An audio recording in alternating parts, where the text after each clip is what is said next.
He has a 1-1 count. That one's struck high. Left side. That one's going. That's out of here off the ropes. You have got to be kidding me.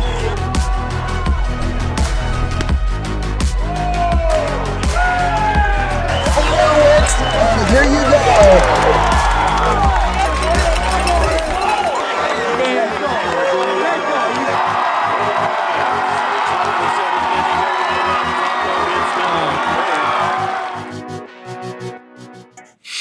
Buckle up, Class 4A fans. Andrew, we have a ton of stuff to break down here. We've got movement almost everywhere across the board, and we've got a new number 1, and we've got a number 2, and we got a number 3, new number 4. I mean, all the way down the list. We've got a new team in each slot in the top 8. So you're going to want to sit back and tune in as Andrew and I bring these rankings to you. As always, appreciate you guys for tuning in and supporting IABaseball and what we do. Andrew and I against the world, as well as our great rankers that we can't thank enough for their efforts as well. So here we go, 15 through 11, Class 4A. Let's get right into it. We've got 2 new teams as well. I forgot to mention that. Davenport North and Indianola. Andrew, Davenport North, I think they might have started in the rankings if I check quickly. No, they did not start preseason in the rankings. So this is their first time here. I saw them in person. You saw them in person. They lost that game to Ankeny, but I mean, what you hear about Davenport North is they can swing it, and they got a hot bat, and their stats show it.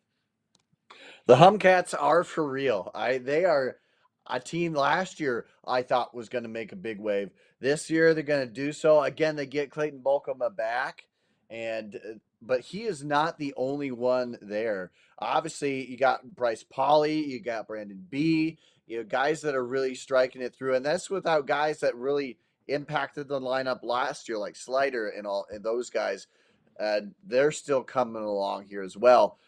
This is a program. 2 of those guys I mentioned, by the way, have 20 or more walks. 2 guys with 20 or more walks already. I think you can guess who they are. Bolkema and Pauly both have 20 plus walks. This is the team that leads 4A in walks. There's, a lot of teams are scared to throw to this lineup. And the thing is, if you're tactical about it, you can have some success. But you've already got Bolkema with the grand slam already this year. Pauly's been absolutely stellar as well. He's going to be another big college commit. So there's a lot that you're going to like here. There's a lot to like here. And as again, this Davenport North squad leads the entire class in batting average at 370, and they already have 11 home runs. They didn't start this fast. The last week or 2 have been home run fest, slugfest for them. They've come on strong here. They've made it happen. Again, 103 walks. Add that with 11 home runs. I don't think you have very many teams with that combination. And in fact, I mean, if you look at it, not as I can see, no one else has 100 walks. So yes, this is Davenport North, the only team to have double-digit home runs and walks in the season for 4A so far. They're on a tear, and they're doing it in every way possible. Well, I'll tell you, Andrew, it was Indianola that I was thinking of that started in the preseason. Our preseason poll hopped out of the rankings and is now back into it after a doubleheader sweep over Norwalk, a win over Valley, in 2 games against DCG that both were 2-1. So a doubleheader loss. They got swept by DCG again. Both those games 2-1. Really impressive, and that's to speak to their 1-2 duo over in Indianola, and Luke Rockhold and Andrew DeWall. Both those guys already have thrown 24 innings this year. Both those guys with really good numbers. Rockhold has K'd 37 guys in his 24 innings. So it's a pretty dangerous 1-2 punch for Indianola, and then they're finding their groove over there, and that's why they're back into our Class 4A poll at number 13. Let's hop into the top 10, though, Andrew. And I think the biggest story here in this group, and we talked about it pre-show, is Liberty. I mean, we have to talk about Liberty. This team is putting themselves on the map, and here they are. I think they're becoming a mainstay in our Class 4A poll. And they've been really consistent with it. They're a top 30 strength of schedule. Excuse me. They go up against some of the big dogs, right? They continually get there. They've had some big wins. They've swept Cedar Falls. They had swept Prairie, and they've won against Western Dubuque. They shut them out, in fact, in this last week. And so they have really picked up a lot of good wins. Coach Martinez is in his second year, I believe, or second or third year with this program. And program, mind you, has made it in very limited existence as a program twice in the last 2 years to the state tournament. So this is a similar pattern they're following here. Campan Linnevog is one of the longest names you will ever see in Iowa high school baseball, period. But he's also one of the. It's also a brother duo that's one of the best brother duos out there. And I love what they do. Jackson is the guy that I think I refer to most. He's the senior. Well, both of them are seniors, but in the end, Ryan Shermier, 27 total bases. I mean, they get things done. They only have two guys with 20 or more hits, but then again, on the pitching end of things, they make up for it. Mason Waterbury, and by the way, Andrew Oldhoff, who had a big outing. We got the chance to highlight him. He had a complete game effort as well.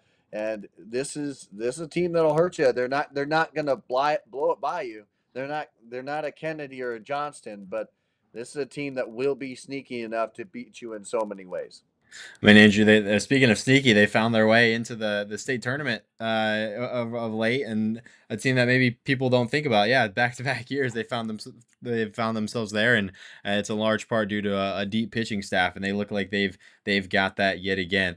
Yeah. But as you can see, City High, they exit the top five, which means we've got a new member inside of our top five, and really the top five just in general is not even a mess right now. There's just a ton of movement. We got a lot of stuff to talk about here inside the top Class 4A teams in our Week 4 rankings. So let's get right to it. At number 5, we've got Johnston, and there's no other way to put it, Andrew. It was a tough week for the Dragons. A doubleheader loss to Ankeny Centennial, lost to Hawkeyes and Braden Billings. They did bounce back and get a win over Waterloo East, and they've got a big week ahead of them. But go ahead and tell me, Andrew, why do you think it's not time to panic for Johnston?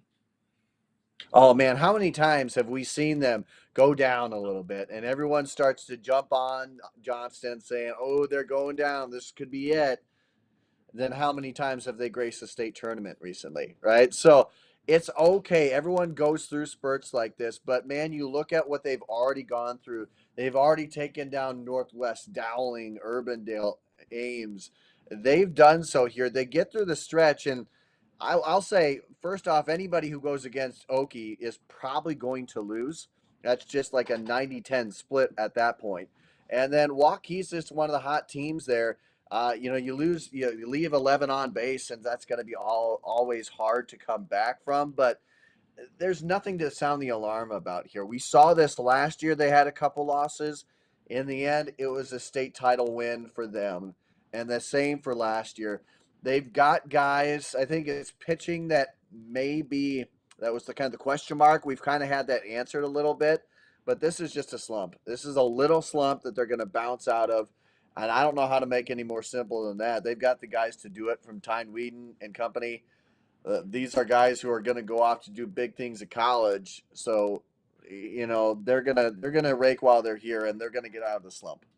I mean, Angie, you talk about, they've been in this spot before last year, even going into the postseason. They were the number 3 seed, and they saw the 2 and the 1 go down before the state tournament. And that's the big reason why they were the number 1 seed heading into Iowa City was because 1 and 2 fell Yep. before they could even get a chance to see them. So, I mean, there's no doubt that it was, they've been in this spot before, and there's no reason to panic for Johnson and the Dragons. Big week for them coming up, though. The beneficiary, though, and the new team inside of our top 5 in Class 4A is Hawkeyes. I mean, pat yourselves on the back, Hawkeyes. They're in the middle of a 10-game winning streak, and that features wins over a sweep over Dowling Catholic, a win over Northwest, sweep over Urbandale, win over Johnson, sweep over Valley, win over Spencer, and a win over Sioux City North. I mean, there's no slouch in that 10-game winning streak. They've earned all those. Hawkeyes has just been brilliant. Braden Billings has been brilliant. And Hawkeyes, they might be the story in Class 4A in terms of the team that maybe we didn't expect to be here, and here they are. Well, I mean, what happens here? They had a little bit of a gap year last year, as you could say. They get a whole new field, a great turf field, overall just a great venue here. And then they go out, and you mentioned Braden Billings. I mean, he is just the guy. I think is ice in his veins. I don't know about. I think you would categorize that as well. But they've got some guys who are just getting that experience about them. So they've got a lot of guys who can make the hits and do it right. And I will say that the pitching and defense, I've seen a little bit of them. They flash the leather pretty well here. And then they've got guys like Gavin DeJesus, sophomore, who's a top 10 guy in total hits at 24 on the year. And beyond that, they've got guys that can hit the ball for extra bases. They were counted out, but they're not counted out now. I mean, more can you say about the squad? No doubt about it. Hopping into number 3, though, in Class 4A, Dallas Inter Grimes, they get a bump up.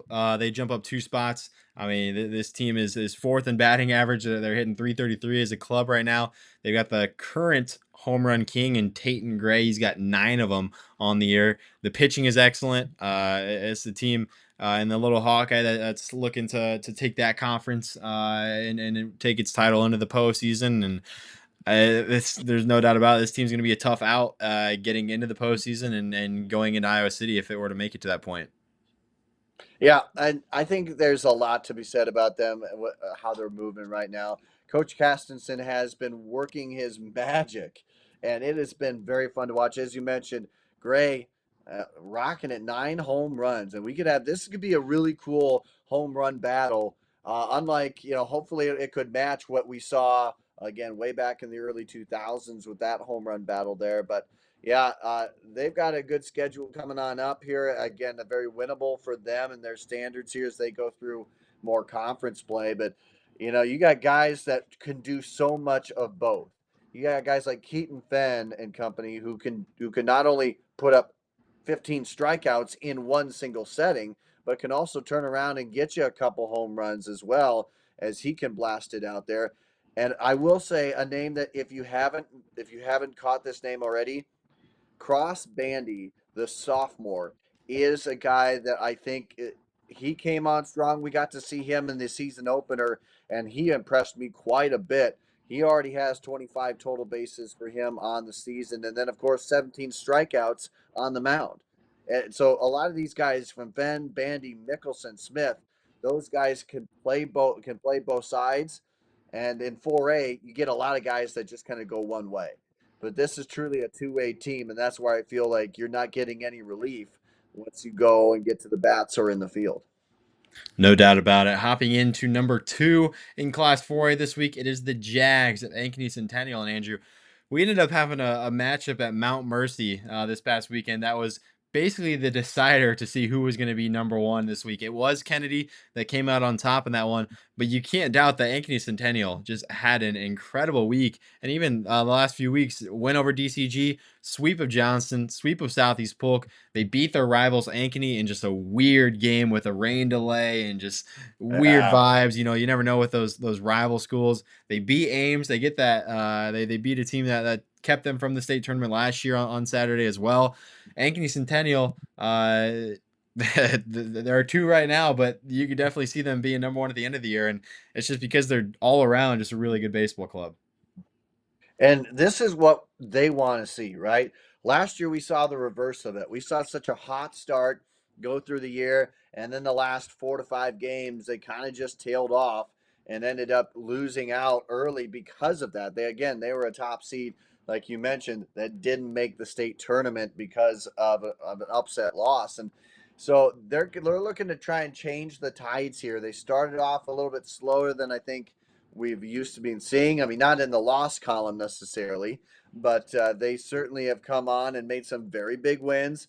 The sweep over Johnston tells us that they are here, and that wasn't an accident. They're here to compete, and they're here to do a lot more again. And the thing about it is, they don't see Johnston for the rest of the season unless they hit them in the post, or they do. They do see them on the 24th, but so yeah, this is a team that's here and ready, and they've made its way through. So there was no chance to panic before. Certainly not now. They're deserving of number 2.